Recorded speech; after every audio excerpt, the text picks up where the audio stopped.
नमस्कार दोस्तों, आज आपका इंपॉर्टेंट क्वेश्चन है लाभ हानि का। अगर आपको लाभ और हानि समझ में नहीं आता है तो इस वीडियो को पूरा देख लीजिए। चलिए स्टार्ट करते हैं। पहला सवाल, राम ने दो कार समान कीमत पर बेची। एक पर उसे 10% का लाभ हुआ, दूसरी पर 10% की हानि हुई। राम को कुल क्या हुआ? ऐसा प्रश्न कभी भी रहे तो इसको करने का एक तरीका है जो मैं पहले भी बहुत बार बताया हूं। ए प्लस बी प्लस का ए बी बट्टे 100। ठीक है। अब आपको क्या करना है, आपके पास दो कार हैं, पहली को उसने 10% का लाभ और दूसरे पे 10% की हानि, तो पहले वाली वैल्यू ए, दूसरी वाली वैल्यू बी हो जाएगी। ठीक है। अब देखो, ये पहले वाली वैल्यू क्या है, ए 10% का लाभ। जब ए आपका 10 है और ये लाभ है तो लाभ है तो प्लस का रहेगा। बी आपका 10 है, बी आपका 10 है, लेकिन ये क्या है, हानि है तो माइनस का रहेगा। ये प्लस ये माइनस, तो प्लस माइनस क्या होता है, माइनस होता है। ए आपका 10 है, बी आपका भी 10 है, बटे में 100 है। दो जीरो से आपके दो जीरो ये कट जाएंगे, प्लस का 10 माइनस का 10 कट जाएगा, बचा क्या, एक का मल्टीप्लाई एक से होगा तो माइनस का एक बचा। और माइनस का बचने का मतलब क्या है, हानि, मतलब 1% की हानि हो जाएगी। 1% की हानि हो जाएगी। पहला ऑप्शन आपके सवाल का बिल्कुल सही जवाब है। अब देखेंगे अगला सवाल। अगला प्रश्न है, पूजा को एक वस्तु बेचने पर 20% का लाभ होता है। यदि उसने वह वस्तु 10% कम पर खरीदी होती और 30 रुपये कम पर बेची होती तो उसे 20% का लाभ होता। वस्तु का लागत मूल्य क्या है? बहुत अच्छा सवाल। देखिएगा, वस्तु का जो भी लागत मूल्य होगा वो अपने आप में 100% होगा। ठीक है। अब 100% की चीज को हम 20% का लाभ होता है। 100 की चीज को 20 का लाभ कब होगा, जब हम 100 की चीज को 120 में बेचेंगे तभी तो 20 का लाभ होगा। ठीक है। यदि हम उस वस्तु को 10% कम पर खरीदते हैं, 10% कम का मतलब है 100 की जगह हम उसे 90 में खरीदते हैं। ठीक है, 100 की जगह हम उसे 90 पे खरीदते हैं और 30 रुपये कम पर बेचते हैं। 30 रुपये कम पर बेचते हैं, समझना प्रश्न को। 30 रुपये कम पर बेचा, 90 रुपये में हमने खरीदा। कितने में, 90 में खरीदा। अब 90 में खरीदा है और हमको लाभ चाहिए 20% का, तो 90 का मैं 20% निकालूंगा। परसेंट का मतलब बटे में 100, दो जीरो से दो जीरो कट गए, 9 दूने का 18।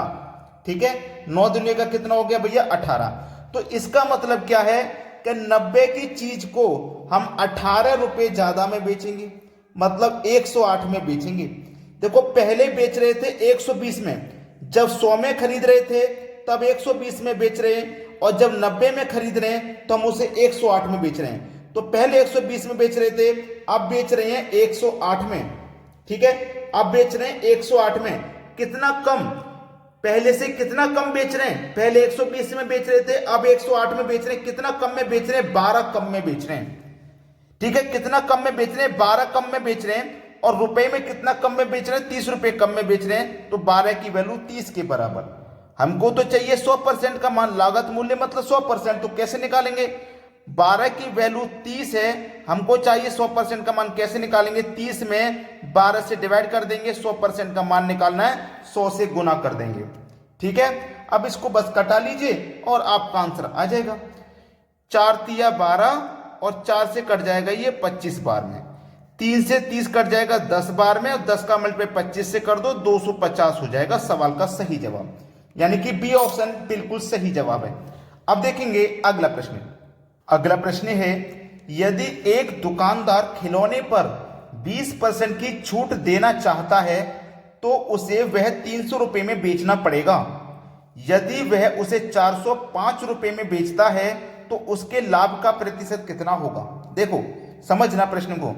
यह सबसे पहले आप 20% की जो छूट देना चाहता है ना, इसका वैल्यू निकाल लो। 20% की फ्रैक्शन वैल्यू निकाल लो, तो 20 लिखेंगे, परसेंट का मतलब बटे में 100, 20 से कम 20, 20 पंजे 100, 1/5। ठीक है, फ्रैक्शन वैल्यू हो गई 1/5। यहां तक किसी को कोई दिक्कत नहीं है। अब यहां पे वह 300 रुपये में बेच रहा है, हमें निकालना सबसे पहले क्या, कॉस्ट प्राइस। तो कॉस्ट प्राइस कैसे निकालेंगे, हमारे पास विक्रय मूल्य दे रखा है 300 रुपये, विक्रय मूल्य है 300 रुपये, ठीक है। अब देखो याद रखना, हम उसे 300 रुपये में बेच रहे हैं 20% की छूट देने के बाद। तो 20% की छूट का मतलब है कि 5 रुपए की चीज पर 1 रुपए की छूट, ठीक है। 5 की चीज पर 1 रुपए की छूट, तो 5 की चीज पर 1 की छूट मतलब हम उसे 4 में बेचेंगे, ठीक है। अब बस इसे सरल कीजिए, 4 से कटाओ, 4 सत्ते 28, 2 बचेगा 20, 4 पंजे 20, 75। 75 का गुना 5 से करो तो ये हो जाएगा 375, यानी कि हमारा कॉस्ट प्राइस निकल के आ गया 375। अब हमें चाहिए का उसका लाभ का प्रतिशत। देखो सेलिंग प्राइस बराबर क्या होता है, सेलिंग प्राइस बराबर होता है, हमारे पास कॉस्ट प्राइस निकल के आ गया 375 और सेलिंग प्राइस हमें कितना है 405 रुपये में हम उसे बेच रहे हैं, 405 रुपये में बेच रहे हैं।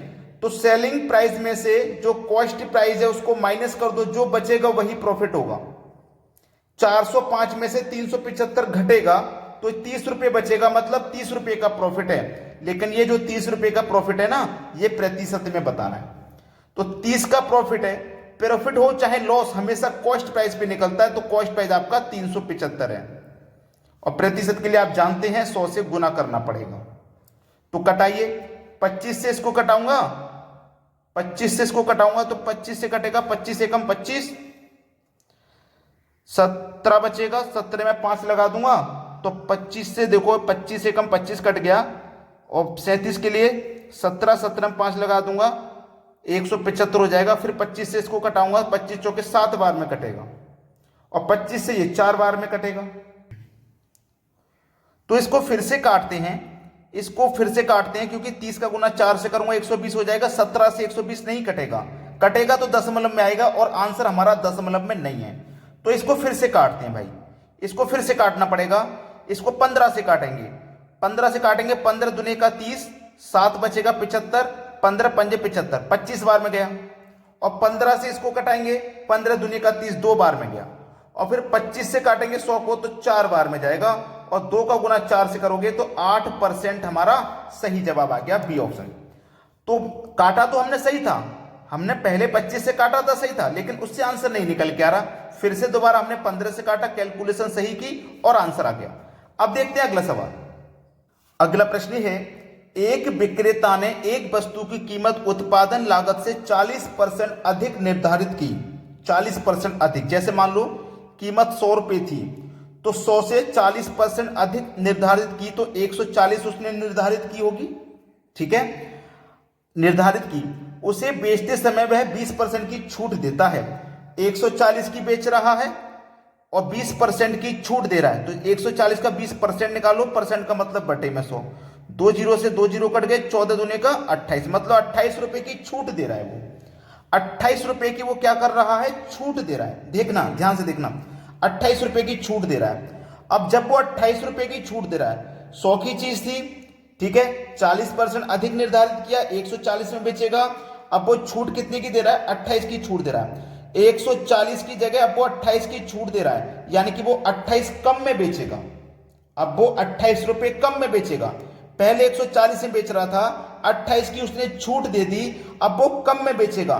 कितना कम में बेचेगा, 128 में, 140 में से 28 माइनस कर दो, अब वो बेचेगा 112 में, यानी कि 100 की चीज को अब वो 112 रुपए में बेचेगा, ठीक है, 112 में।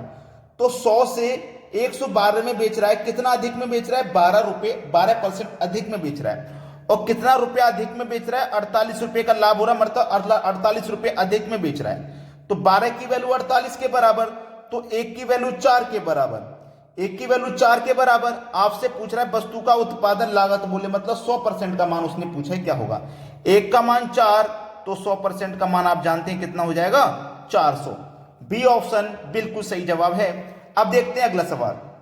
अगला सवाल है, एक व्यक्ति ने किसी उत्पाद की कीमत लागत मूल्य से 25% अधिक अंकित की हो, लेकिन उस पर 10% की छूट दी हो, तो लाभ का प्रतिशत क्या है। देखो, किसी की कीमत 100 रुपए थी मान लो, और उस पर क्या काम किया उसने, 25% अधिक अंकित कर दिए।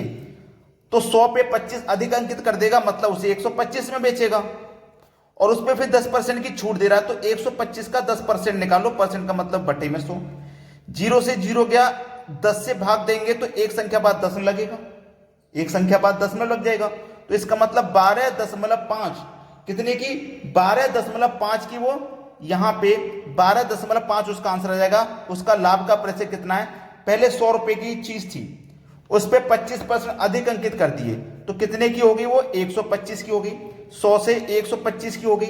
अब उसने क्या काम किया, उसने फिर 10% की छूट दे दी। भाई 10% की जब छूट दे देगा तो कितने रुपए की छूट है, 10% का मतलब 12.5 का, तो 125 के स्थान पे 12.5 की छूट आ गई। तो अब उसे वो कितने बेचेगा, 112.5 में बेचेगा कि नहीं बेचेगा, 112.5 में बेचेगा। तो हम कितना अधिक में बेच रहे हैं, अब 12.5 अधिक में बेच रहे हैं। 12.5 मतलब डी ऑप्शन बिल्कुल सही है। अगर आपने अभी तक वीडियो को लाइक नहीं किया तो लाइक कर दें, और यदि शेयर नहीं किया तो भैया सभी बच्चों के पास शेयर कर दें। ठीक है दोस्तों, धन्यवाद।